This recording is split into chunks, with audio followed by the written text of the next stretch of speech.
Queridos, agora ficou muito bom o retorno aqui. Eu queria perguntar uma coisa a vocês. Queria começar esta parte do nosso culto, que é a ministração da palavra, perguntando uma coisa a vocês. Quantos acreditam que durante a pregação da palavra, Deus, Ele opera e faz coisas diferentes em nossa vida? Quantos acreditam que isso é possível? Você acredita que é possível? Por exemplo, eu já vi Deus operar na hora do louvor, né? A pessoa está cantando, o camarada foi curado. Eu já vi Deus operar muitas vezes na hora da oração. Pastor, quando até teve um testemunho aqui de cura, né? Quando o irmão estava orando, eu fui curado. Agora, você acredita que durante a ministração da palavra, Deus pode trabalhar e mudar a vida de alguém? Você acredita nisso? Pois é verdade. É possível isso acontecer. O que Jesus falou? Conhecereis a verdade, a verdade? Então, enquanto você vai conhecendo, o que a verdade vai fazendo? Vai libertar. Sem oração, sem louvor, ouvindo a palavra, você é capaz de crer. É por isso que Satanás trabalha tanto, trabalha mesmo, para que você não consiga entender a palavra. Que é isso, pastor? É verdade, eu sei disso. Muitas vezes, o pastor está pregando, Deus está falando, e a sua mente está o quê? Voando. Aí fica olhando para a lâmpada, meu Deus, que lâmpada bonita. Hein? Não é? Aí vem a tentação daquele telefone, né? Eu pego ou não pego, pego ou não pego. Tem gente que pega assim, não, eu vou pegar para abrir a Bíblia. Abre tudo menos a Bíblia. A palavra do Senhor diz que às vezes vêm os passarinhos e comem a semente. Aí você não ouve, a fé vem pelo ouvir. Se você não ouve, você não crê. Se você não crê, você sai daqui da mesma maneira como você chegou. Mas eu acredito nesta noite que Deus trouxe você aqui. E Ele vai abrir o seu coração para você receber a palavra de Deus. Irmãos, a palavra de Deus ela é poderosa por si só. Creia que se eu abrisse aquela Bíblia ali e lesse um versículo só e fechasse, já é suficiente. Não precisa falar mais nada. Se eu abrisse um versículo, sendo essa a direção do Senhor. Gente, eu vou ler aqui, o Senhor é meu pastor e nada me faltará. Pronto. Se eu faço apelo, quem quer Jesus como pastor? Porque a palavra liberta. Mas hoje nós vamos mais um pouquinho do que apenas ler o versículo. Então, nesta hora, nós vamos orar. Antes da palavra, para que todo impedimento, você não, que Satanás não vai te impedir, mas que porventura possa acontecer no seu colega do lado. Você vai prestar atenção, amém? Mas você vai orar agora pelo seu colega do lado. Às vezes ele está aí pensando na conta de luz que vai vencer amanhã, né? No jogo que está acontecendo agora. Está acontecendo algum jogo agora? Ligadinho. Está sabendo, hein? Ô Jesus dos crentes. Vamos orar? Eu queria que você curvasse a sua cabeça. E nós vamos clamar agora. E você vai fazer uma batalha aí no seu lugar. Se você desejar botar inclusive a mão sobre a sua cabeça como um ato profético, Senhor, agora, começa a liberar minha mente para entender a Tua palavra. Eu quero fé. Tudo que está impedindo, se você está sentindo alguma dor de cabeça, mal-estar, agora, comece a dar uma voz de comando. Se você está com a sua cabeça, não está conseguindo concentrar, está preocupado, ansioso, Pai, em nome de Jesus, nós declaramos neste culto que Tu és adorado neste lugar. Tu és honrado, respeitado, amado, querido e aguardado. Que a Tua palavra é esperada, como a terra espera a chuva, é a Tua palavra, assim que nós recebemos a Tua palavra. Por isso, em nome de Jesus, começa a liberar os Teus anjos aqui, para ir ministrando no meio da congregação, e trabalhando no mundo espiritual, liberando as mentes, desatando os corações, produzindo fé, toda inquietude, toda falta de concentração, toda a tentativa de Satanás de roubar a semente, presente, nós cancelamos, tanto de atrapalhar o altar, quanto atrapalhar quem está ouvindo. Meu Deus, que a tua palavra flua sem impedimento algum, que tu trabalhe nesta noite, aquilo que tu determinou no teu coração fazer, aquilo que o Senhor planejou nesta noite, que está dentro do teu propósito. Nós, como igreja, clamamos: venha o teu reino e seja feita a tua vontade neste lugar, da mesma forma como ela é feita no céu. Toda a obra do inferno que veio para atrapalhar, nós damos uma ordem: saia deste lugar agora e vá para o lugar em que Jesus determinou. Fora toda a opressão, fora toda a cadeia, fora toda a dispersão, fora todo o desconforto, fora todo impedimento. Libero as mentes e os corações agora, em o nome de Jesus, para a glória de Deus Pai. Quantos concordam, digam amém. Então vamos lá.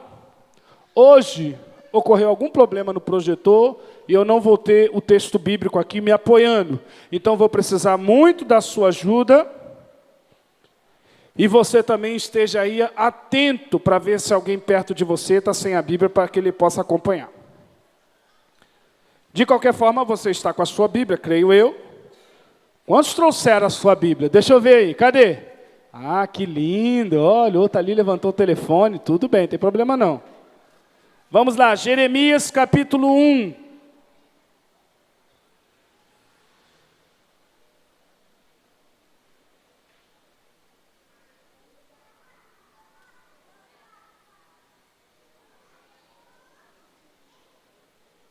Eu quero que você abra a sua Bíblia comigo, em Jeremias capítulo 1, para a gente ler esta palavra.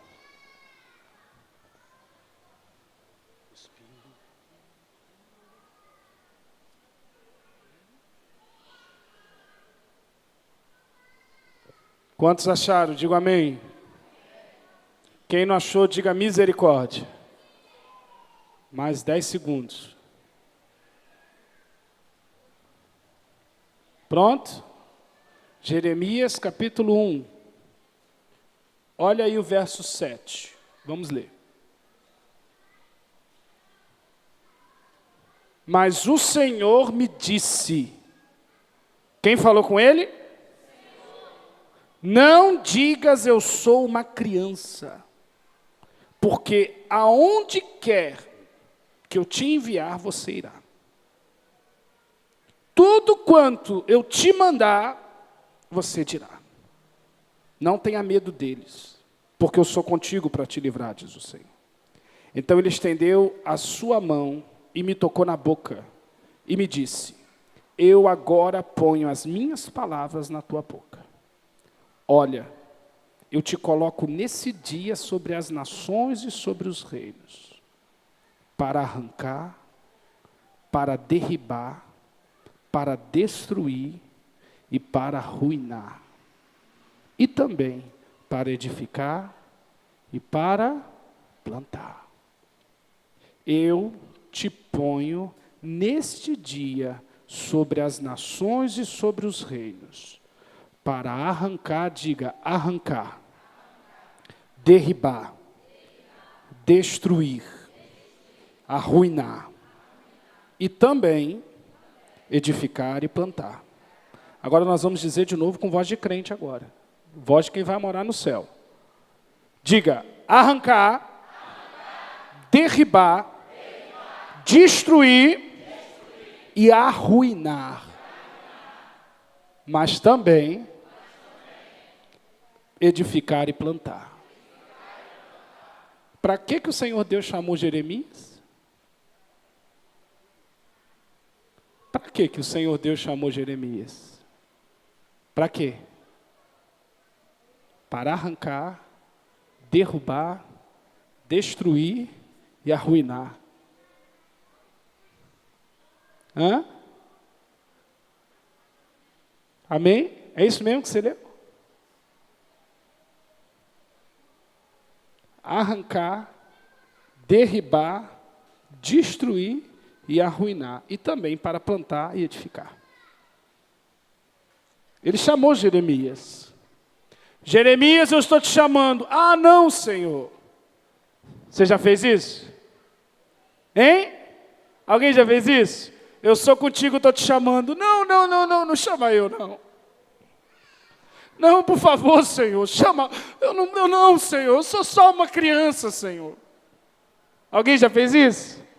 Ou assim, não, não, não, não, não, eu não, eu sou gago. Ou outro ali, como o pastor Eliezer falou, não, não, eu sou tão pobre, eu sou o menor do milheiro da casa do meu pai, e a casa do meu pai é a melhor da minha família, e a minha família é a melhor da cidade, e a cidade é a melhor. Você já deu desculpa para Deus? Por você não estar sozinho. Todo mundo dá. A desculpa de Jeremias foi a sua inexperiência.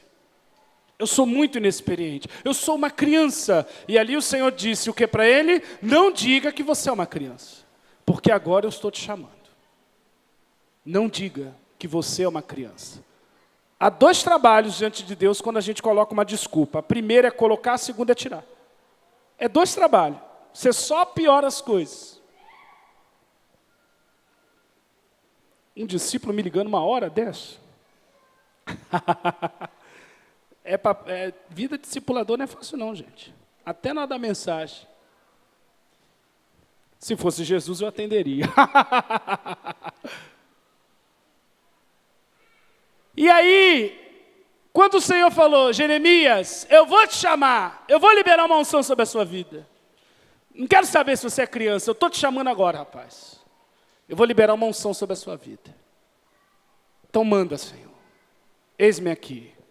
Você vai receber uma unção de arruinar, destruir, arrasar e acabar com tudo.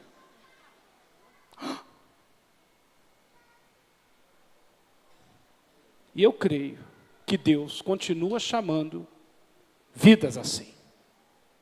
Sabia disso? Eu acredito que Deus continua chamando pessoas assim. Quantos creem que o Senhor ainda chama pessoas hoje? Você crê mesmo, querido? Você crê que Ele chama? Ele está chamando você. Ele está chamando você. Diga à pessoa que está ao seu lado, meu irmão, eu não gosto de pregador que fica mandando a gente falar com os irmãos. Porque ele que tem que pregar, não sou eu. É toda hora falando, eu não consigo prestar atenção, meu irmão. Não, agora é sério. Diga para o seu irmão, o Senhor continua chamando pessoas assim.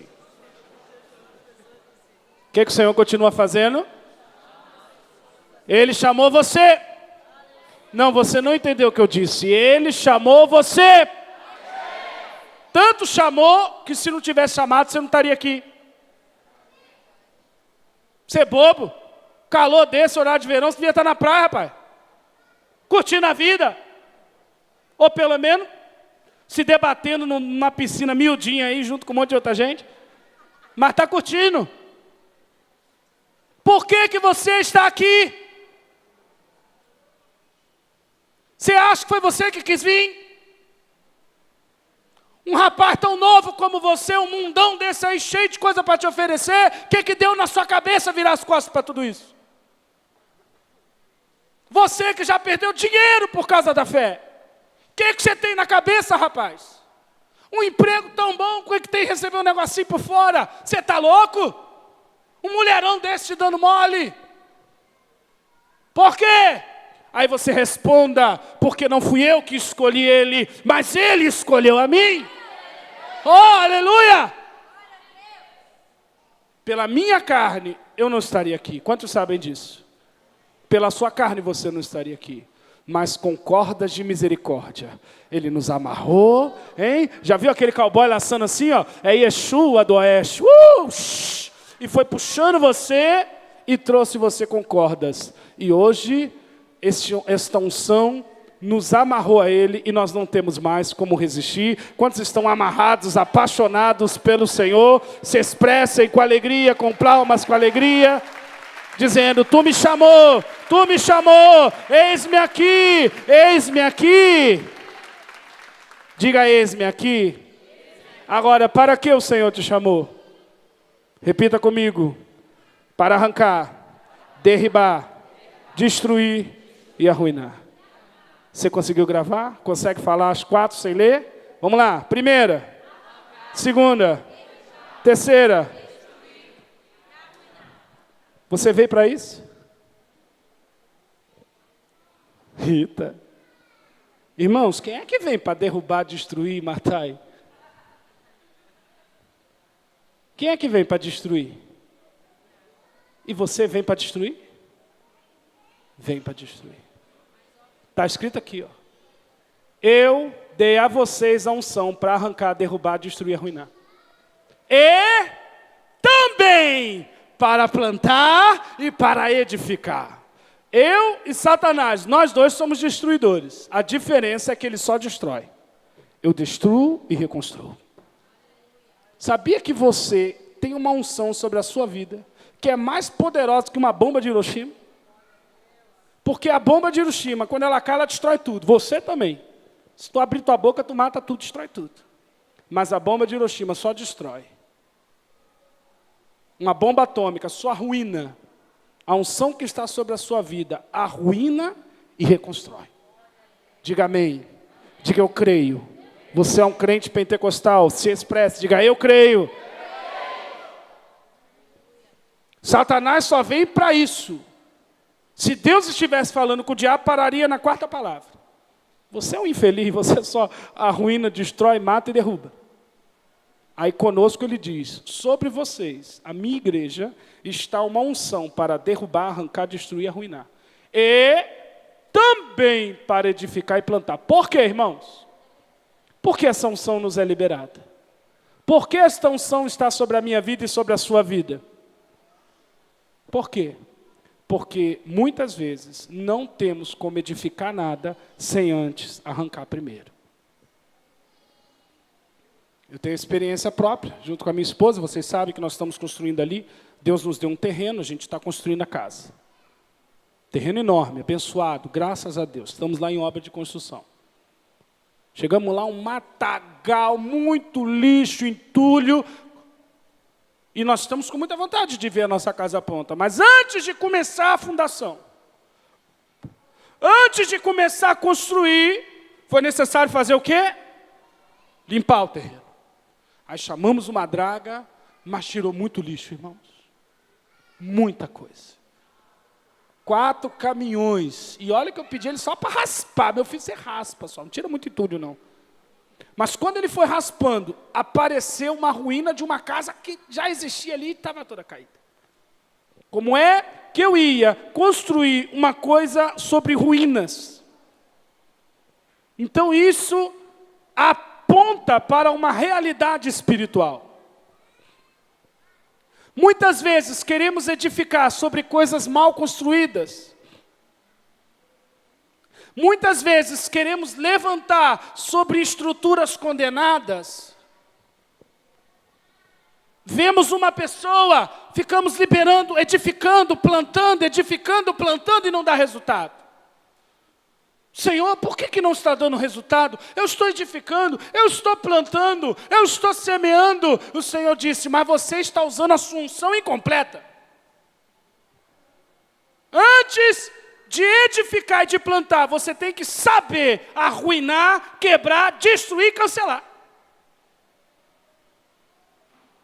Alguém aqui já comprou um móvel novo para a sua casa? Por exemplo, um sofá? Você está lá com aquele sofá abençoado, que quando você comprou era bege, hoje é marrom, não sei porquê. Aí você diz, não quero mais esse sofá, quero um outro. Aí você compra um novinho lá na loja lá. E fica ansioso. Finalmente chegou o sofá, novo, né? Aquela bênção, oh meu Deus, que sofá. Quando os meus irmãos da célula vir, vai assentar a célula toda no sofá, com sofá grande, amplo. Mas antes de chegar o sofá novo, o que a gente tem que fazer? Sem pena, mas é sem pena, irmão, é dar um bicão nele. Está chegando, bota ele aqui. Eu tenho que tirar o velho. Concordam comigo? Concordam comigo? Tira o sofá velho, aí entra o novo. É assim que tem que ocorrer nas vidas das pessoas. Fica jogando versículo bíblico, fica entupindo a pessoa de texto, chamando. Alguém já passou por essa experiência? De ficar pregando para uma pessoa, de ficar ministrando sobre a vida de uma pessoa, de ficar liberando uma palavra sobre, e aquela pessoa não responde. Meu Deus, eu jogo tanta coisa boa. É porque há algo que ainda está. Então, nós precisamos fluir nesta unção nos dois sentidos. Nós precisamos aprender quando é tempo de edificar e quando é tempo de arruinar. Quando é tempo de levantar e quando é tempo de destruir. Quem está entendendo esta palavra, diga amém. Vamos ver o que o apóstolo Paulo diz, como era o chamado do apóstolo Paulo. Atos 26.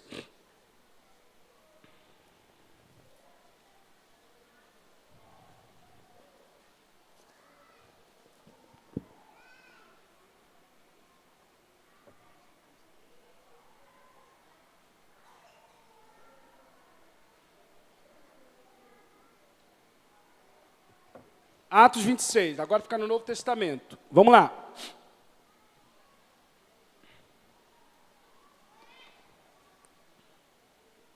O apóstolo Paulo, ele está diante do rei Agripa, e ele está dando o seu testemunho de como ele se converteu. E aí ele vai narrando a experiência que ele teve com Jesus. E ele fala que ele estava a caminho de Damasco, e no meio do caminho ele viu um clarão, caiu por terra e perguntou: quem és, Senhor? E no verso 15 de Atos 26 ele diz: então eu perguntei, quem és, Senhor? E ele me respondeu: eu sou Jesus a quem tu persegues. Presta atenção nesse texto. Mas levanta-te e põe-te sobre os teus pés, porque para isso te apareci, para te pôr por ministro e testemunha, tanto das coisas que tens visto, como daquelas pelas quais ainda te aparecerei. Eu te chamei, Paulo, para que você livre este povo. Eu vou te livrar desse povo e dos gentios que agora te envio. Para que você abra os olhos deles. E para que você converta eles das trevas para a luz. E para tirá-los do poder de Satanás para Deus, a fim de que recebam a remissão dos pecados. E sorte entre os santificados pela fé em mim. Veja o chamado a quem Deus entregou ao apóstolo Paulo. Que palavra poderosa. Paulo, eu estou chamando você para você abrir os olhos das pessoas. O meu chamado, eu estou te enviando para um lugar onde todo mundo lá é cego. E estão desorientados. Você vai abrir os olhos deles. E quando eles abrirem os olhos, vai haver uma transição. Eu vou te dar autoridade para tirar as pessoas debaixo de um poder. Há um poder influenciando, que muitas vezes nós ignoramos. Eles vão sair das trevas para a luz. E eles vão sair, você vai converter eles do poder de Satanás e vai trazê-los para o poder de Deus. Paulo, você vai ser uma pessoa que vai derribar estruturas, alianças, e vai tirar as pessoas de um jugo, de um poder, de uma influência, de uma cadeia, de um aprisionamento. O que é isso, queridos? É o chamado de Paulo. Consequentemente, é o nosso, porque nós somos a igreja gentílica, nós não somos a igreja de judeus, nós somos a igreja que é o ministério do apóstolo Paulo. Então Deus está chamando a Canaã para abrir os olhos. E para trazer as pessoas das trevas para a luz.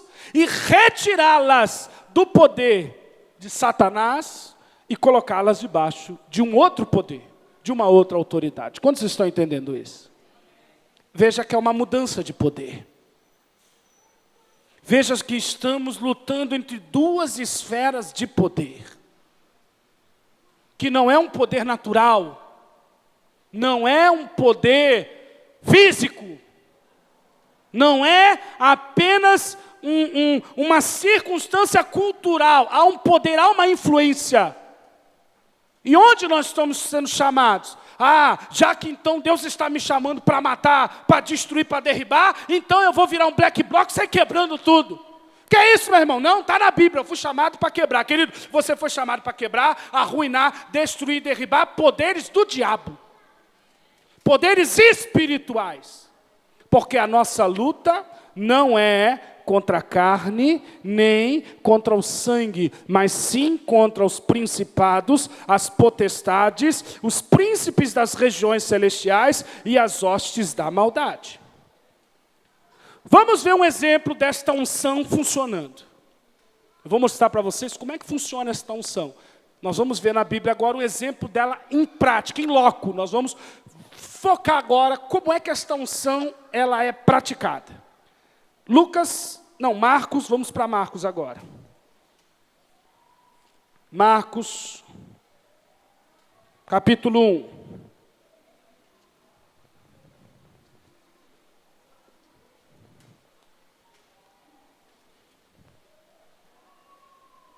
Marcos, capítulo 1. É o segundo livro do Novo Testamento. Se você está com a sua Bíblia, vê se tem alguém aí sem e chama ele para ler junto com você. Quantos acharam Marcos 1, 21? Diga amém. Quem não achou? Então vamos lá. Marcos 1, 21. Posso ler? Acompanhe comigo na sua Bíblia. E entraram em Cafarnaum. E logo no sábado, indo ele à sinagoga, ali ensinava. Eu, quando estava lendo esse texto, me preparando, eu me recordei que eu estive em Cafarnaum. E eu estive nessa sinagoga aqui. Eu estive nessa sinagoga, no mesmo lugar.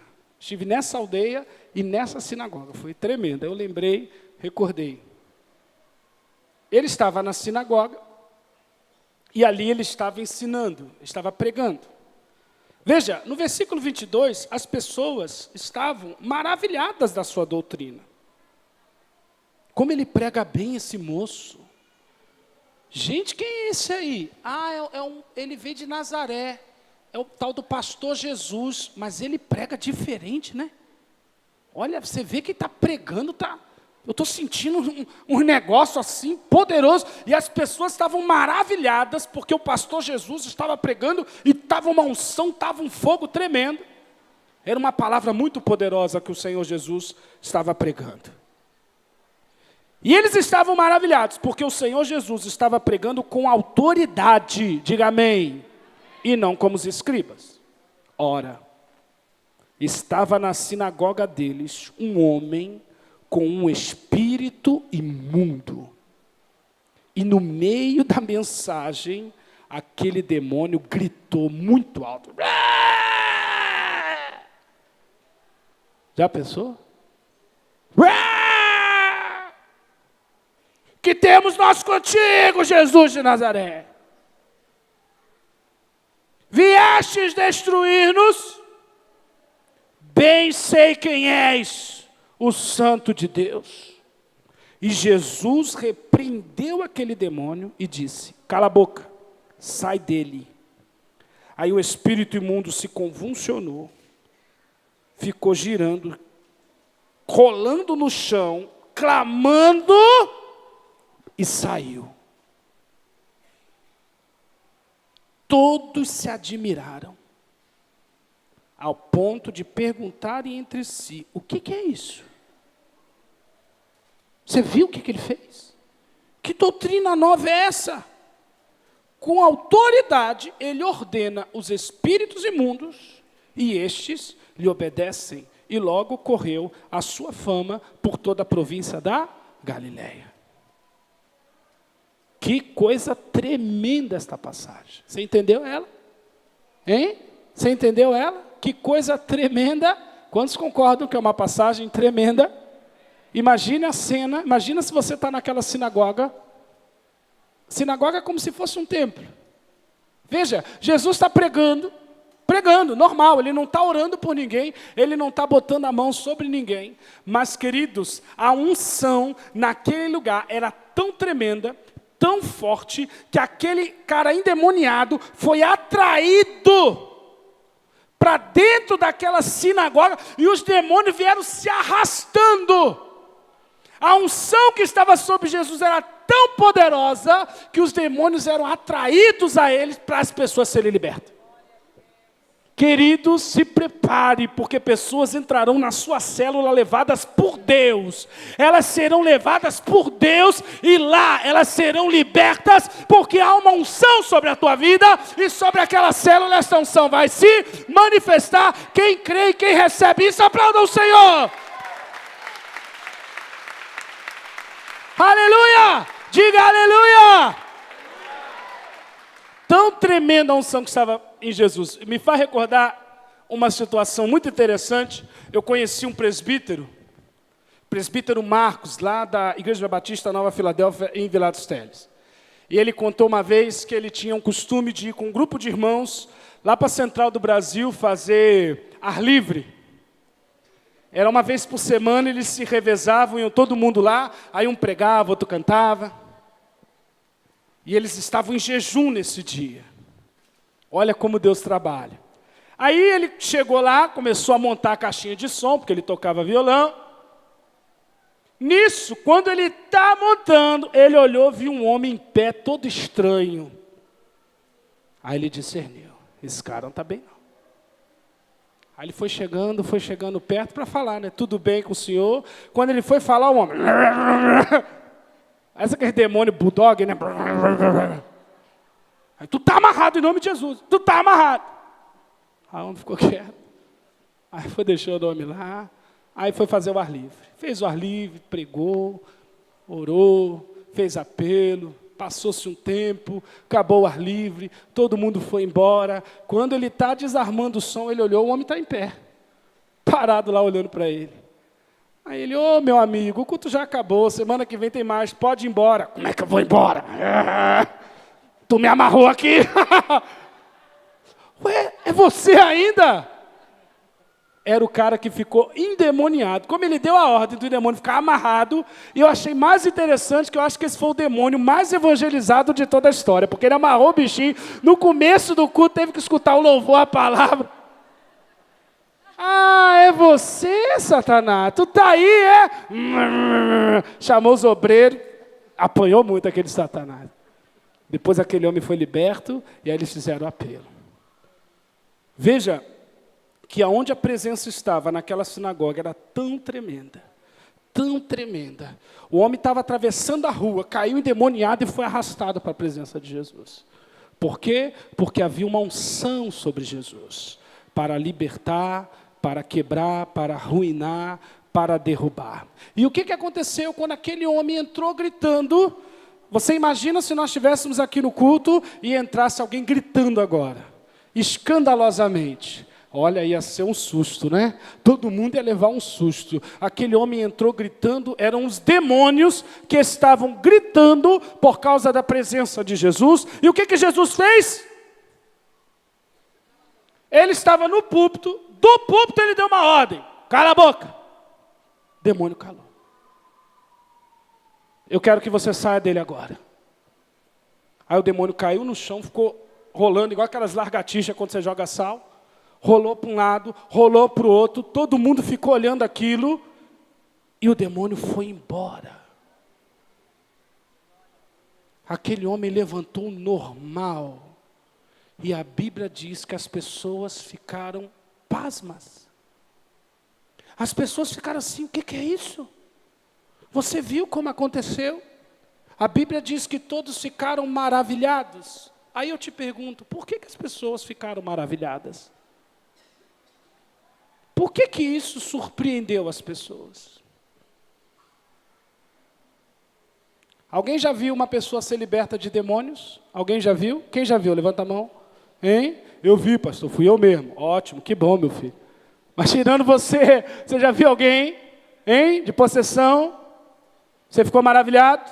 Mas aquelas pessoas ficaram muito maravilhadas. Sabe por que elas ficaram maravilhadas? Porque elas nunca tinham visto isso acontecer antes. Nunca isso tinha ocorrido de um ser humano dar ordem a demônios e eles obedecerem. É a primeira vez na história que um homem está dando ordem a demônios e eles obedeciam. Procure na Bíblia no Antigo Testamento. Leia Gênesis, Êxodo, Levítico, Número, Deuteronômio. Leia os profetas, leia salmos históricos, leia todo o Antigo Testamento. Você não vai encontrar em nenhuma parte da Bíblia alguém expulsando demônios. Você vai ver todo tipo de milagre, mas você não vê pessoas sendo expulsas de demônios. Você vê sim, Deus falando, eu repreenderei o devorador. Outra parte, o Senhor Deus falando, né? Quando vão disputar o corpo de Moisés, o anjo dizendo, o Senhor te repreenda. Mas Moisés nunca expulsou um demônio. E olha que tinha naquela época, hein? Quando as pessoas ficavam endemoniadas no Antigo Testamento, elas permaneciam endemoniadas. O que você vai encontrar mais parecido com libertação é quando Saul ficava oprimido por demônios. Aí Davi vinha, né?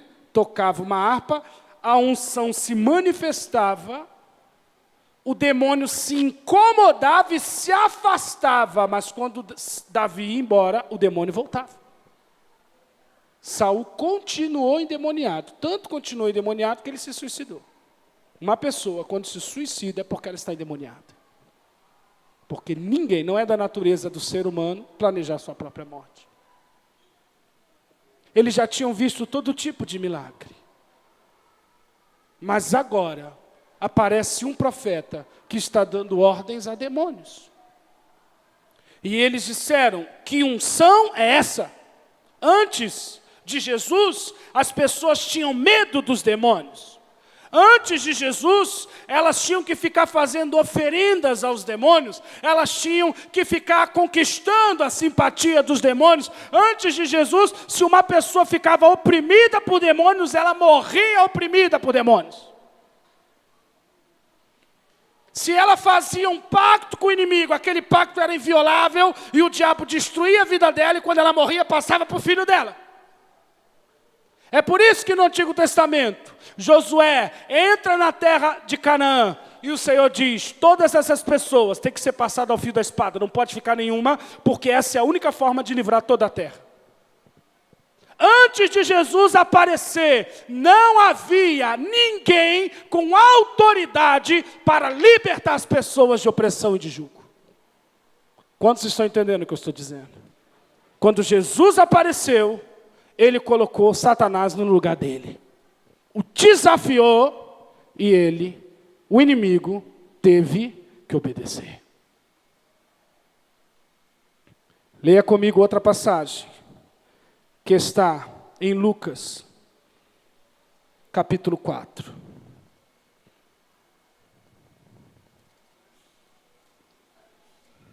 Novamente, Jesus está em outra sinagoga. Só que dessa vez, ele está na sinagoga da cidade onde ele cresceu. Jesus nasceu em Belém, mas ele cresceu em Nazaré. É por isso que nós falamos Jesus de Nazaré. Irmãos, vocês estão entendendo a palavra, irmãos? Quer que eu pare ou continue? Então tá bom. Abra comigo a sua Bíblia em Lucas capítulo 4. Verso 16.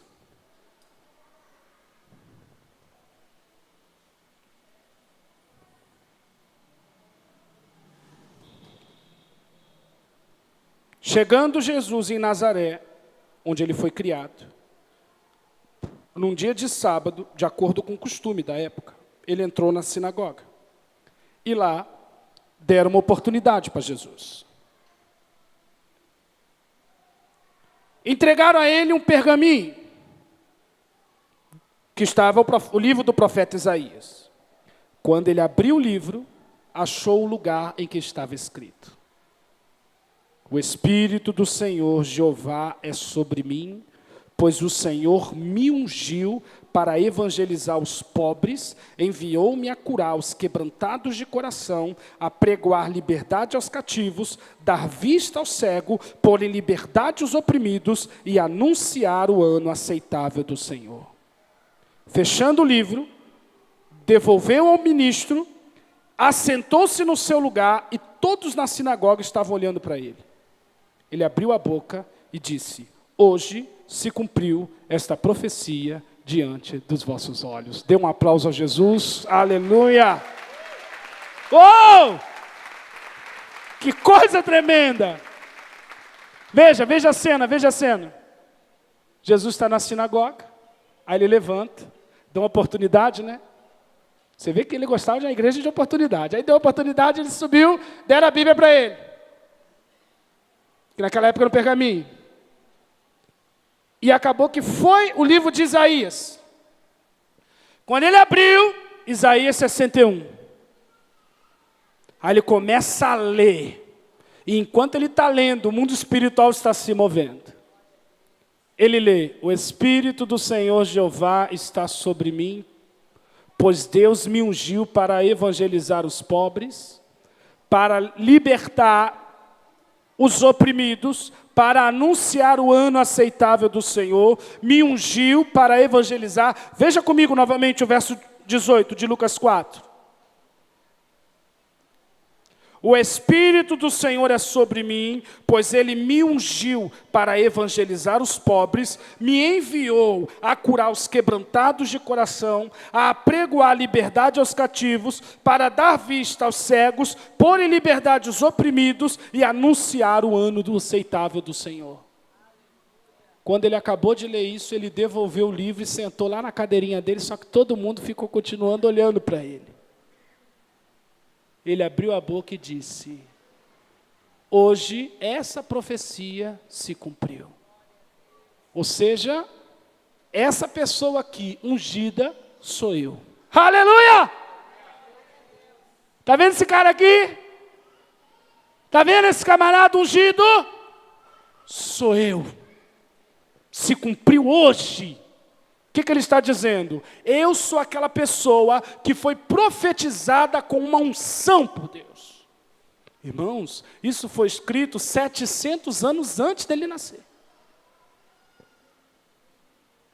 Quando nós começamos a prestar atenção e associar esta profecia a Jesus, a unção que estava sobre Jesus era para quê? Vamos fazer uma coisa.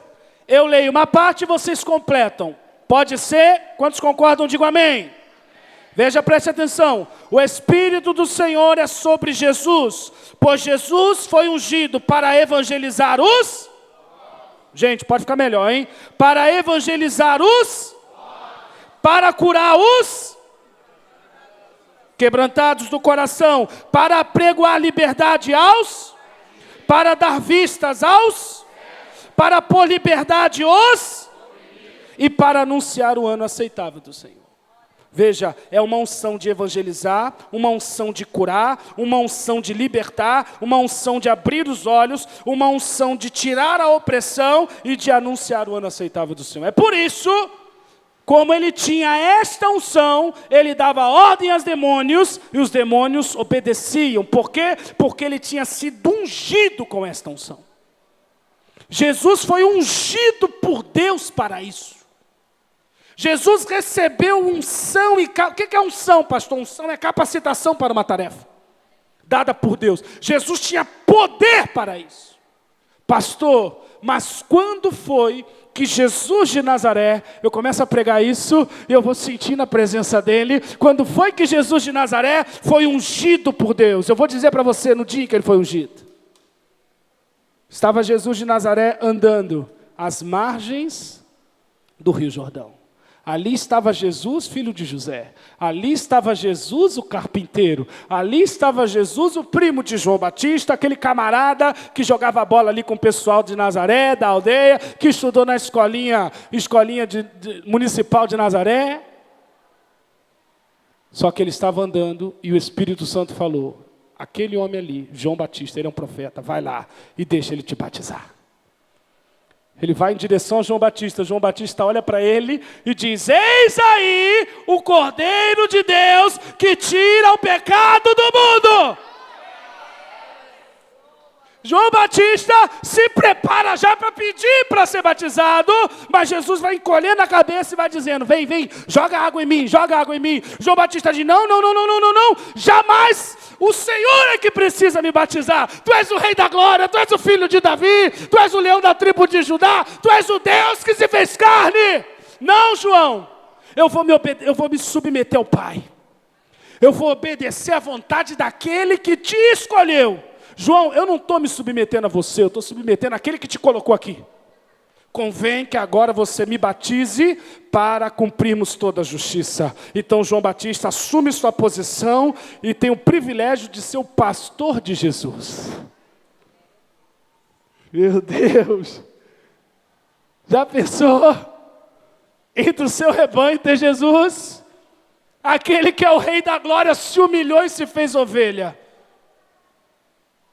E o Pai, quando Jesus é batizado, a Bíblia diz que os céus se abrem e desce o Espírito Santo em forma de uma pomba. E naquele momento a Trindade se reúne de novo. Pai falando, o Espírito Santo e o Filho, os três novamente e a água. Tudo está se fazendo novo, está sendo reconstruído tudo de novo. E o Pai libera uma ordem e diz, esse é o meu Filho em quem me agrado. Naquele momento, Jesus de Nazaré é ungido para pregar o Evangelho, libertar os cativos e liberar os oprimidos. Jesus foi ungido na ocasião do seu batismo. E agora, ele libera ordem sobre demônios, e os demônios obedecem. Eu gostaria de dizer para esta igreja que isso de fato ocorreu há 2000 anos atrás. Porém, Jesus Cristo é o mesmo hoje, ontem e eternamente. O mesmo que estava nessa sinagoga lá em Israel, em Cafarnaum, está aqui em Duque de Caxias, e a unção não perdeu a sua força, e está aqui uma unção de Jesus para libertar. Quantos creem nisso, se expressem, glorifiquem e exaltem o nome do Senhor que é ungido. Jesus ungido de Deus. Agora perceba, olha a unção que está sobre Jesus. Apregoar liberdade aos cativos e pôr em liberdade os oprimidos. Irmãos, existe diferença entre cativo e oprimido?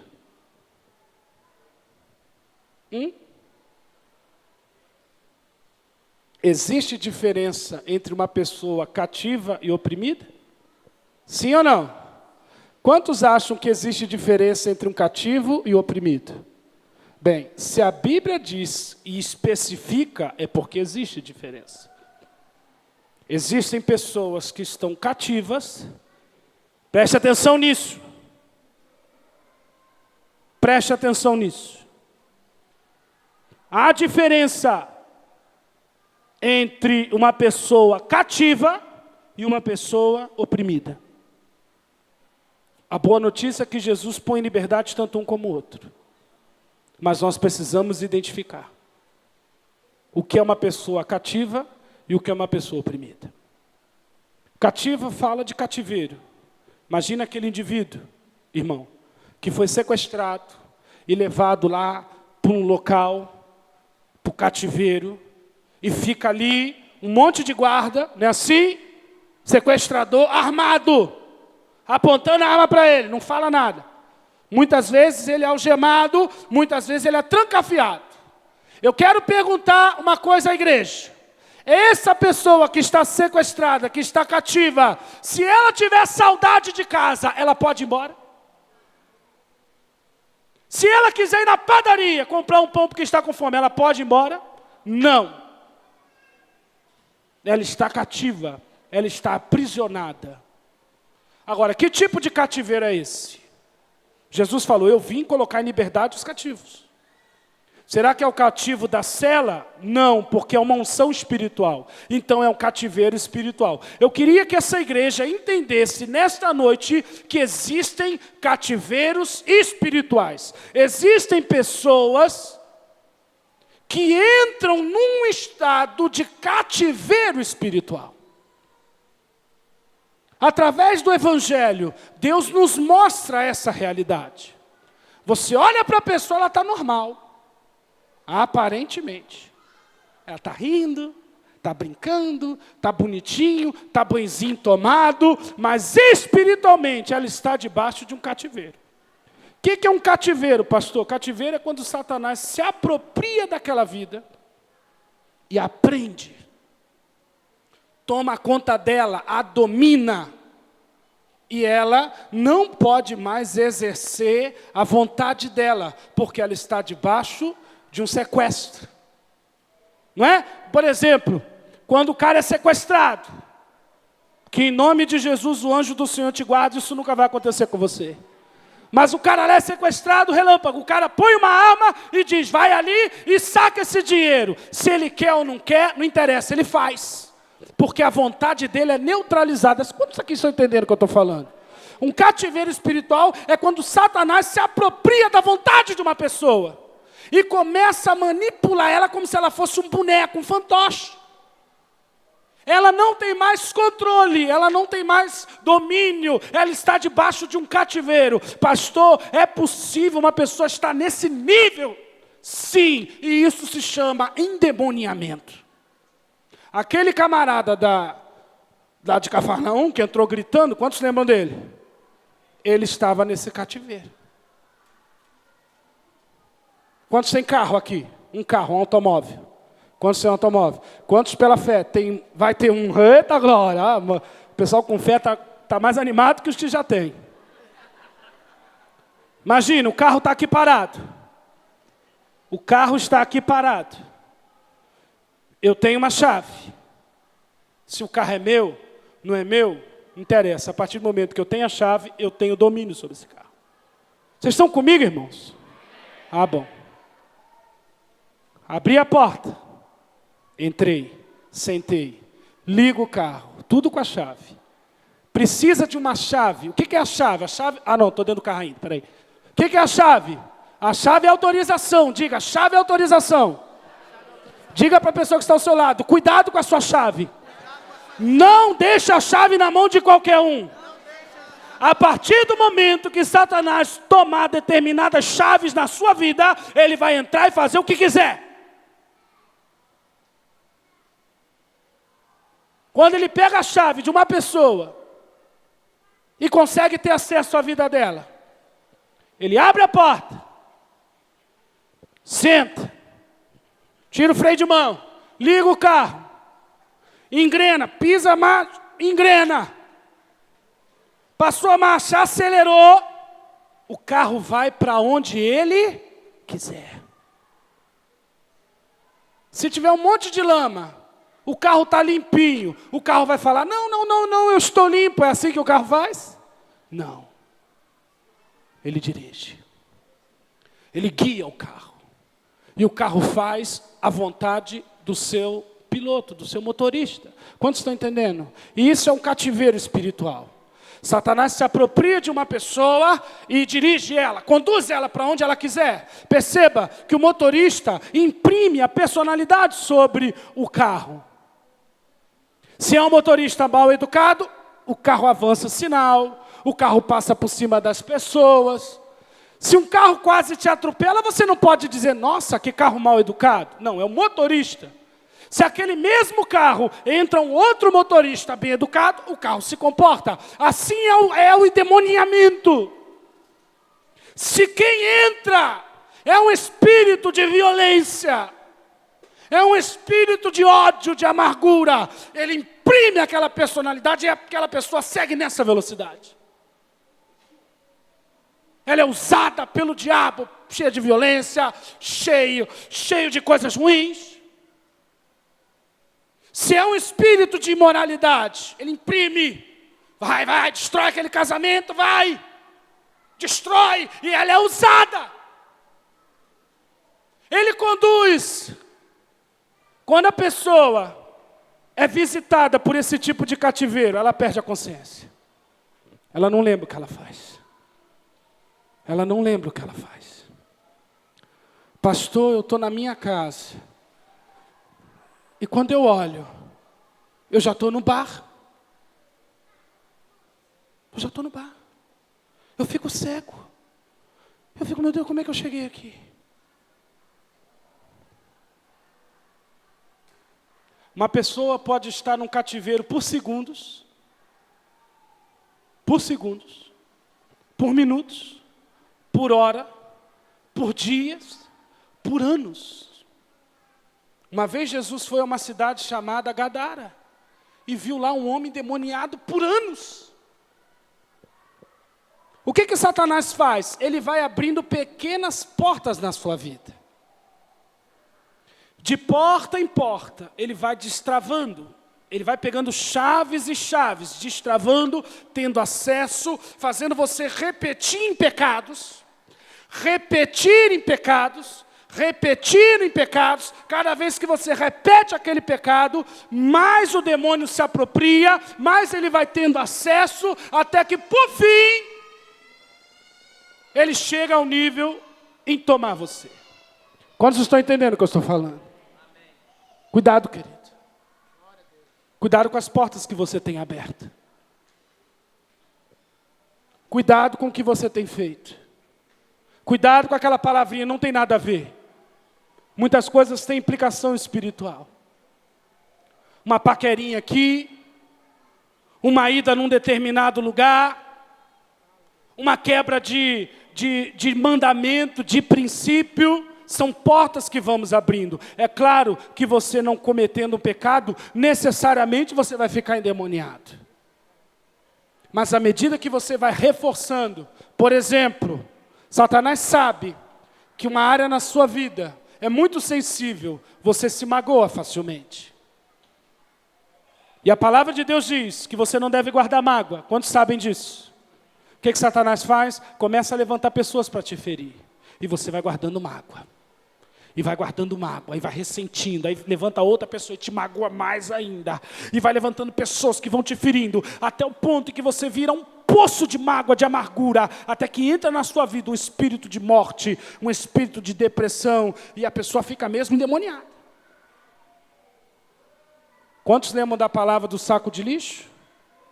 Vai juntando lixo. Isso é um cativeiro espiritual. Às vezes, você está querendo servir a Jesus. E aí aparece uma pessoa e te afronta. Quantos passaram já por essa experiência? E aquela pessoa abre a boca e diz, cadê teu Deus? Aí você precisa ter o discernimento que não é ela. Pastor, vou dar um soco na cara dela. Não dá. Você vai quebrar o dente dela. Mas você não vai fazer nada com quem está usando. Muitas vezes, pessoas próximas a nós temos que ter paciência, nós temos que ter sensibilidade, nós temos que fluir na unção correta. Quantos estão entendendo o que eu estou falando? Porque aquela pessoa está sobre um cativeiro. E quando você está sobre cativeiro, não importa a força de vontade que você queira sair. Pergunta uma pessoa que estava sequestrada, se ela, você ficou sequestrado por quantos dias? Fiquei 10 dias. Poxa, você não tem força de vontade, não? É assim que a gente tem que falar com ele? Ei, irmãos, você ficou sequestrado, eu fiquei 1 mês. Poxa, que falta de força de vontade da sua em fugir, hein? Não é questão de força de vontade. Satanás domina, oprime pessoas. Só há uma coisa que ele respeita. Ele não respeita pastor, ele não respeita tempo de igreja, ele não respeita cargo. Só há uma coisa que Satanás para. Chama-se a unção. E esta unção está sobre Jesus de Nazaré. E se Jesus está em você, você também está ungido por Deus. Quantos creem nisso? Aplaudam o Senhor. Oh! Libere um grito de liberdade neste lugar. Eu disse que existe cativeiro, existem pessoas cativas e existem pessoas o quê? Oprimidas. O que é o oprimido? O cativo é aquele que perde a consciência, ele é controlado. Já viu aquele caso lá do camarada que estava matando mulheres?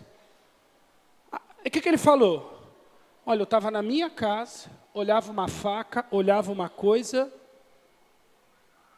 E quando eu apagava. E quando eu acordava, eu já estava esfaqueando. Querido, cuidado com pensamentos que vêm na sua cabeça, meu filho. Pastor, eu tenho sido visitado por esses tipos de pensamento. Eu olho uma faca, se eu me matar? Eu olho uma janela do edifício, e se eu me jogar? E se eu sair de casa? E se eu trair minha mulher? Cuidado. Esses pensamentos não vêm de você. O que é que eu tenho que fazer, pastor? Fluir na unção, arrancar, derrubar, retirar e destruir. Na unção de Jesus Cristo, eu repreendo e cancelo esses pensamentos. Porque tem que ocupar a nossa mente aquilo que é do alto. Quantos concordam comigo? Dê um forte aplauso ao Senhor.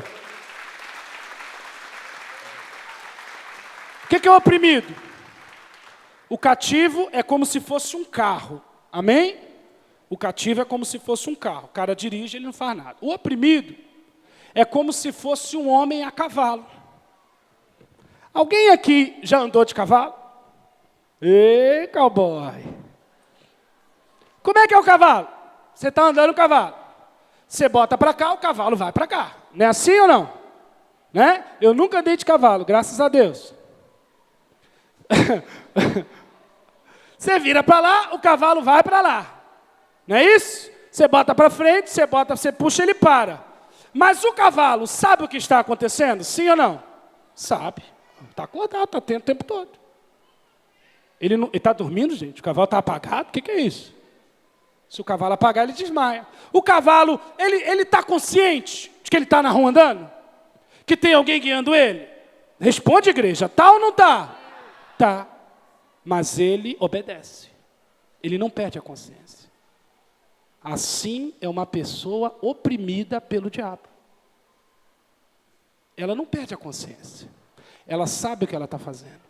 Ela, inclusive, sabe que o que está fazendo é errado. Mas ela não consegue não fazer. Já viu aquele caso assim, pastor, arrependido? O que foi, meu filho? Eu bati na minha mulher. De novo, irmão. Pastor, eu não queria. Eu sei que é errado. Mas quando eu vejo, fica... É um cavalo, é um cabresto. É um cabresto. O diabo monta e fica, vai, e ele cede. O que essa pessoa está? Oprimido. Ele está trabalhando no computador, coisa normal. Está fazendo um trabalho, está até lendo estudo bíblico. Aí vem, acessa a pornografia. Acessa, aí fica. Pastor, eu sei que eu não devo. Eu sei que eu não devo. Eu não quero, mas eu faço. Eu amo a minha mulher. Irmãos, eu já tive que lidar com casos de adultério incrível, irmão. O cara casado com uma mulher linda, irmãos. Linda. E pegava cada canhão, cada trambolho. Eu falei, rapaz, esse demônio não é só demônio de adultério, não. É demônio de cegueira também, porque não é possível isso, cara. Como é que você tem coragem? Mas era por trair. Eu não quero, pastor, mas eu não consigo, eu não tenho força. Muitos cristãos aceitaram entregar a sua vida a Jesus. O diabo não os controla mais, mas os oprime. Os forçam. Há muitas pessoas oprimidas. Com pensamentos, com atitudes. Satanás monta neles e os conduz, os guia, e eles estão cientes. Eles sabem que estão pecando. Eles sabem que não deveriam fazer aquilo, mas não têm força. Eles não têm força. Eles não conseguem resistir, irmãos. Eles são bons cristãos. São homens sinceros. Nós não estamos falando de pessoas mau caráter. Nós não estamos julgando essas pessoas. São pessoas que estão sofrendo. Realmente elas sofrem. Elas doem toda vez que elas passam por uma situação como essa. Elas se sentem um lixo. Elas se sentem desmerecidas do amor de Deus. Elas pensam em desanimar. Aí elas querem conseguir. E é uma luta. Essas pessoas estão sofrendo. Caladas muitas vezes. Sem compartilhar a sua dor com os outros, com medo da vergonha. Com medo de serem apontados como sem vergonhas. Mas ao mesmo tempo tem temor de Deus. É uma luta. Nós temos que ter misericórdia, irmãos. Porque essas pessoas estão debaixo de uma opressão. E isso causa muita dor. De vez em quando, o cavaleiro sai do cavalo, tira a sela, tira o cabresto, tira o arreio e deixa o cavalo livre. Nesse momento, o cavalo vai por onde quer, pasta, bebe água, dá uma corrida e ele sente que está tudo bem. E eles experimentam um tempo de libertação. Aparentemente, por aquele momento, ela percebe uma espécie de refrigério. Mas daqui a pouco, volta tudo de novo. Muitos abandonam o Evangelho, porque acreditam que não podem mais continuar. Mas nesta noite, eu louvo o nome de Jesus. Porque Ele preparou algo especial para nós nesta noite. Esta unção que está sobre Yeshua, que foi ungido por Deus desde o ventre, para libertar os cativos e libertar os oprimidos, está aqui neste lugar. Se existem cativeiros, eles serão abertos. Se existe opressão, Jesus vai tirar todo o arreio da sua vida, todo o cabresto, vai quebrar as cadeias, porque se o Filho do Homem vos libertar, verdadeiramente sereis livres. Quantos creem de todo o coração? Quantos creem que a solução para o teu problema, a solução para a sua vida? Pastor, por que Satanás tem tanto poder sobre as pessoas? Como é que ele pode fazer isso? Amados, me permitam ser francos. Não nos iludamos. Vamos tirar o verniz dos nossos olhos. O número de pessoas oprimidas dentro da igreja é muitíssimo. O número de pessoas debaixo de cativeiros e opressões e cadeias. Eu não estou falando de ímpio. Eu não estou falando de uma pessoa que serve aos demônios, porque essa, se ela está se entregando, Satanás já entra, quem resiste, imagina quem se entrega. O número de crentes que estão lutando contra uma cadeia espiritual e estão perdendo é muito numeroso. Eu não me espantaria se Deus te desse agora uma visão espiritual e você começasse a olhar para esta congregação e perceber que a maioria das pessoas que estão aqui, em algum nível, em alguma área da sua vida, estão tendo que lidar com um tipo de opressões assim. E você dissesse, pastor, Deus me mostrou, é muita gente. Ora, amado, prende um pé de um soldado, mete uma algema na mão dele e manda ele para a guerra. Quanto tempo ele sobrevive? Joga um soldado amarrado no campo de batalha. Quanto tempo você acha que ele vai sobreviver? Satanás, ele não se importa se você recebe um fuzil, se você recebe um uniforme muito bonito, se você aumenta a sua patente, se você está cantando ir para a guerra. Satanás não se preocupa se você está no campo de batalha, contanto que ele tenha na sua vida alguma coisa ainda para te prender. Quantos estão entendendo o que eu disse? E aí a gente percebe e começa a entender por que existem células que não rompem. Por que existem células que são tão boas, mas ninguém se converte ali dentro? Por que existem igrejas que têm tudo para crescer, mas é sanfona? Cresce, aumenta, cresce, diminui, cresce. Aí um dia de domingo, um monte de cadeira vazia. As pessoas não se firmam. E o povo quer, irmãos. Porque não estamos tratando de uma questão de querer ou não querer. Por que existem pastores desistindo do ministério? Essa semana eu recebi a notícia de um pastor amigo nosso, perto aqui da gente, está querendo largar tudo, abandonar tudo, ir embora. Não aguenta, não aguenta. Não aguenta. Por que existem casamentos tão alicerçados que estão se... Meu Deus, o cara tem dinheiro, é bonito, a esposa é bonita, os dois jovens, tudo para dar certo, mas o casamento é uma porcaria. Onde é que está a chave disso, igreja? Você trabalha tanto, rapaz, como é que você vive sem dinheiro? Só vive endividado. Tem dinheiro para pagar uma passagem de ônibus. Para onde vai? Tanto dinheiro que você trabalha segunda, terça, quarta, quinta, sexta, sábado, domingo, tinha que ter que criar mais um dia para você trabalhar. Só vive enfurnado do trabalho, só vive sem dinheiro. Para onde vai? O que você tem dentro de casa para viver tão endividado assim? E a gente não entende. Porque Satanás vai jogando os laços, os cabrestos, aprisionando pessoas.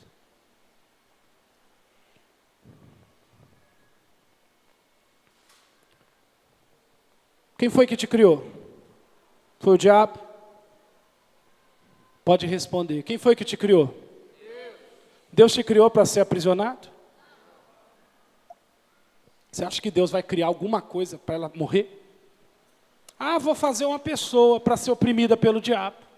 Ah, vou fazer uma pessoa nascer para ser covil de demônio. Vou gerar um ser à minha imagem e semelhança para ele viver cheio de capeta.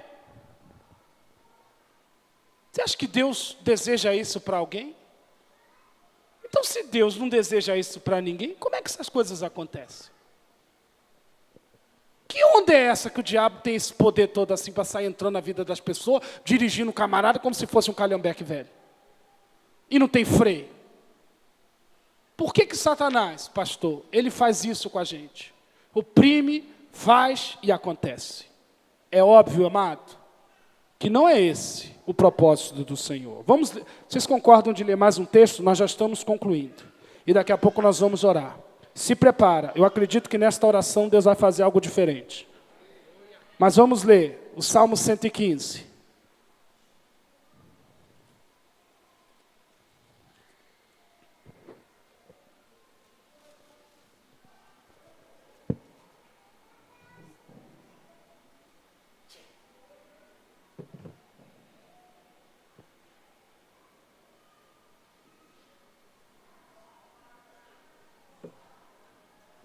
Vai entendendo essa mensagem, abrindo teu coração e crendo. Não duvida de nada que eu estou pregando aqui. Receba. Quem achou o Salmo 115, diga amém. Leia comigo o verso 16. Os céus são os céus do Senhor. Mas a terra deu a ele a quem? Filho dos homens. Você entendeu isso aí? Os céus são de quem?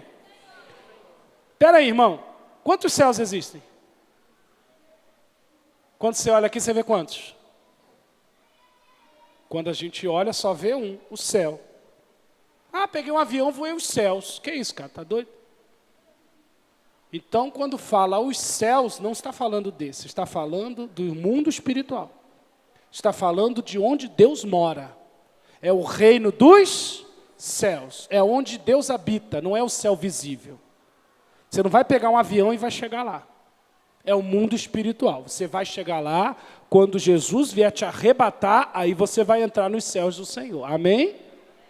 Então veja só, os céus, onde Deus habita, onde Ele governa, onde habitam os anjos, onde estão os remidos, aguardando o novo corpo, a nova Jerusalém. Estes céus são de quem? Do Senhor. Quem governa lá? Quem manda lá? É dele. É por isso que lá não tem problema. Lá não tem crise, não tem inflação, não tem PT, não tem nada de ruim. Só tem um partido, Jeová, o partido de Jeová. Lá é uma bênção. Lá ele habita sobre um alto e sublime trono. Lá não é abalado. Há um rio cujas correntes alegram a cidade. Deus está no meio dela, ela não é abalada. Lá é tudo perfeito, porque é dele. Agora, a terra, ele deu para quem? Bate assim, diga, para mim. E diga para o seu irmão, para você também. Para quem ele deu a terra? Na verdade, não foi bem para nós. Eu nunca recebi uma carta dizendo, Senhor Cristiano, a partir de hoje a terra é sua propriedade, assinado teu pai, Deus. Alguém já recebeu isso aí? Não. Mas quando foi que ele deu? Em Gênesis. Agora nós temos que ir a Gênesis. Você pode ir comigo? Hein? Imagina, Deus desejando criar algo. Deus olhando. Gênesis 1:1. Voltamos no começo de tudo. No princípio, criou Deus os céus e a... Como é que era a terra? A terra era sem forma, vazia, e havia trevas sobre a face do abismo, e o Espírito de Deus se movia sobre as águas. Como era o princípio de tudo? Diga, caos. Como é que era a terra? Sem forma e vazia. E havia o que sobre havia o que sobre a terra? Haviam as trevas. Apaga a luz aí para mim, por favor. Vamos lá, quem pode? Apaga a luz. No princípio, criou Deus os céus e a terra era sem forma e... Ó, fica ligado aí o camarada da luz, hein? E havia trevas sobre a face do abismo, e o Espírito de Deus se movia sobre a face das... E disse Deus, grite, haja luz! E a luz se fez, aplauda ao Senhor! Uou! Mas não acabou tudo. Haja luz. E aí o Senhor se voltou para a terra e disse, agora haja uma separação de águas. Eu quero águas para cima e águas para baixo. E assim foi feito. As águas de cima ele chamou a atmosfera. E as águas de baixo foram os oceanos. Essa foi a manhã e a tarde e a manhã do primeiro dia. Depois ele disse, agora apareça uma porção de terra seca. E essa porção de terra seca ele chamou terra. E as águas ele chamou mares. E ele diz, produza a terra erva verde que dê segundo a sua semente, que produza outra árvore segundo a sua semente, árvores frutíferas, ervas, e saiu da terra um monte de planta. E assim depois o Senhor criou os luminares, o sol, a lua para governar. E depois o Senhor diz, produza os mares, peixes em abundância, os répteis, animais de toda sorte, e assim surgiu as baleias, as tartarugas, os peixes, aquelas coisas horríveis de comer. E assim no outro dia o Senhor disse, agora produza a terra seres. E saiu da terra, irmãos, animais, quadrúpedes, mamíferos. Começou a brotar um monte de vida da terra. E estava tudo lindo, e ele viu que tudo era bom. Tudo pronto, novinho, 0 quilômetro. Ele pegou tudo sem forma, vazia, cheio de trevas, botou a mão e está tudo lindo, vivo, bonito. E ele se regozijou. Agora Ele ia fazer a obra-prima, a cereja do bolo. Ei, enchi tua bola agora, hein? Hein? A coroa da criação. Reuniu os três, o Pai, o Filho e o Espírito. E ele disse: façamos o homem conforme a nossa imagem, segundo a nossa semelhança. Para que domine, diga domine. Fazer o quê? Dominar sobre tudo que a gente criou. E aí o Senhor Deus começou a fazer um ser segundo a sua imagem e semelhança. Eu vou precisar de um voluntário. Quem se habilita? Edson, muito obrigado, pode vir. E a Bíblia diz que o Senhor foi na argila. Por favor, querido, queira deitar aqui. E o Senhor Deus, com as suas próprias mãos, repare que todas as outras coisas, Ele disse, haja, haja, haja. Mas quando foi fazer esse ser, Ele foi moldando com as suas próprias mãos. Se você procurar bem aí, você vai ver que você é feitura de Deus e até hoje a digital dele está em você. Ele foi moldando, bota argila aqui, deixa eu fazer um bracinho. Deixa eu fazer um outro bracinho. E foi moldando, deixa eu fazer o pé, deixa eu botar massa aqui, mais um pouquinho aqui, mais argila aqui, porque essa parte, ele fez bem gostosinho, bem bonitinho, bastante, e foi montando. E era só um boneco de barro. E os anjos todos olhando. O que ele está fazendo? Nunca tinham visto isso, irmãos. Nunca. Ele está modelando. Os anjos ficaram maravilhados.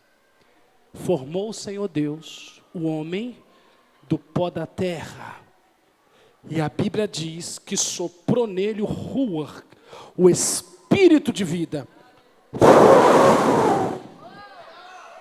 O espírito de vida entrou na narina daquele boneco, e o homem foi feito alma vivente, e quando Adão abriu o olho, a primeira coisa que ele viu foi o rosto do seu Criador, que disse, domina, domina, domina, domina, domina, domina, domina!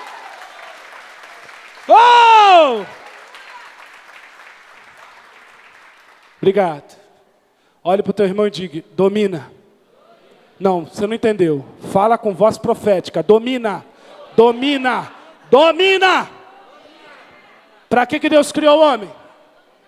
Para que Deus criou o homem? Para exercer o quê? Autoridade.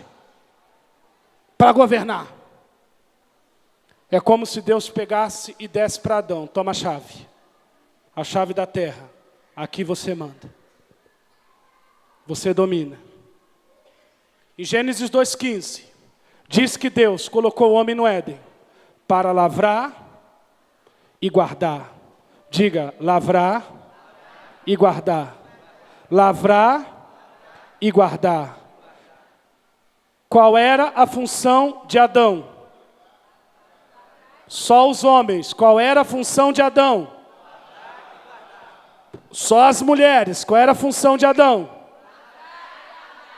Eu acho engraçado algumas pessoas que não conhecem a Bíblia, dizem assim, aí vão trabalhar e falam assim, aí quando chegar lá no céu eu vou dar um soco em Adão, porque por causa dele agora eu sou obrigado a trabalhar.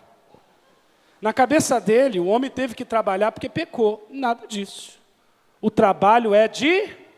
Diga para o teu irmão, trabalho é de Deus, fala para ele. Trabalho é de quem?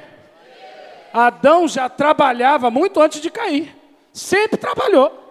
Aliás, ele trabalhava tanto que ele tinha o quê? 2 empregos. Eva podia dizer, né? Eu não preciso disso, meu marido tem 2 empregos. Quais eram os 2 trabalhos de Adão? Ele era lavrador e segurança. Vocês sabiam disso? Que Adão tinha 2 empregos? O nosso pai?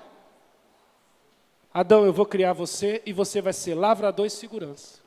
Aí eu me pergunto, lavrador faz sentido, porque ele morava num jardim. Agora, irmãos, segurança?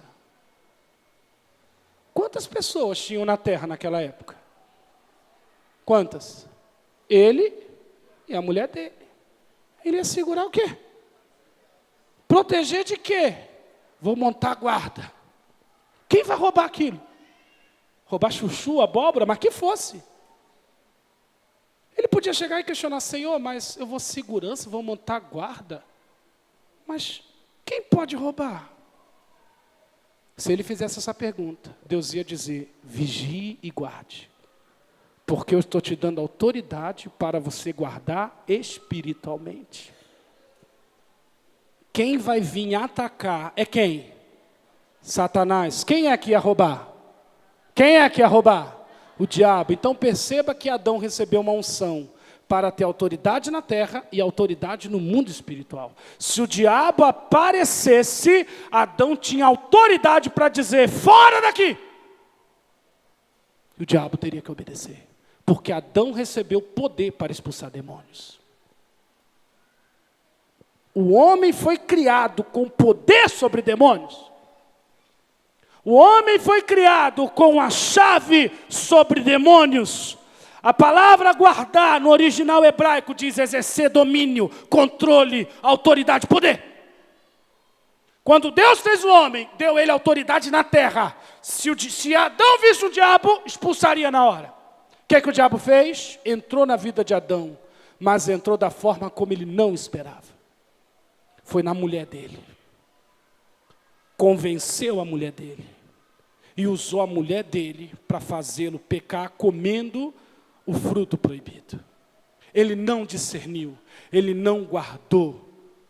Quando ele desobedece, Satanás aparece e rouba-lhe a chave. E diz, agora quem tem autoridade sobre você sou eu. E tudo que você tem autoridade, eu tenho autoridade. Satanás tinha essa chave e dominava sobre as pessoas. E por isso que a terra era maldita.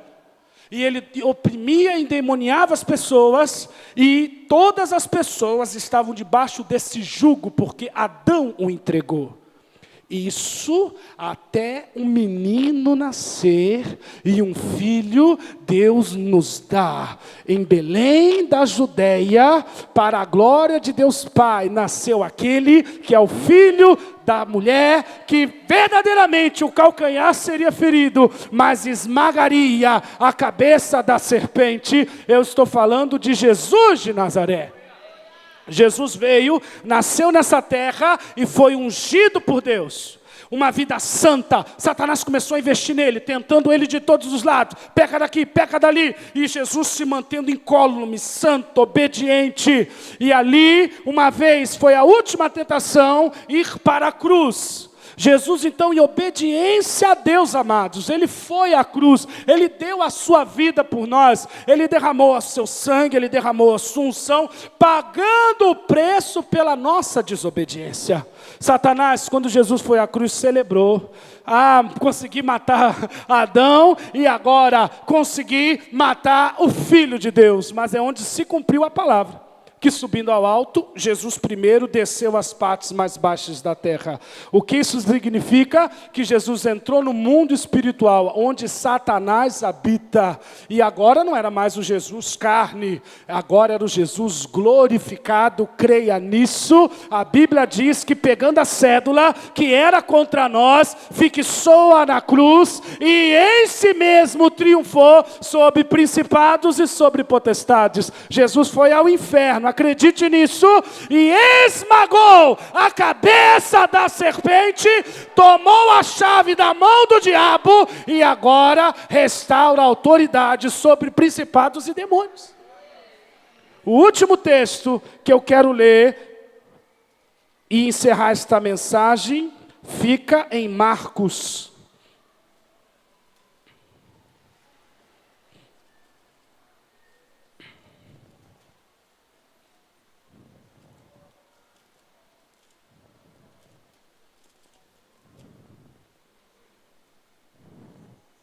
Verso 16.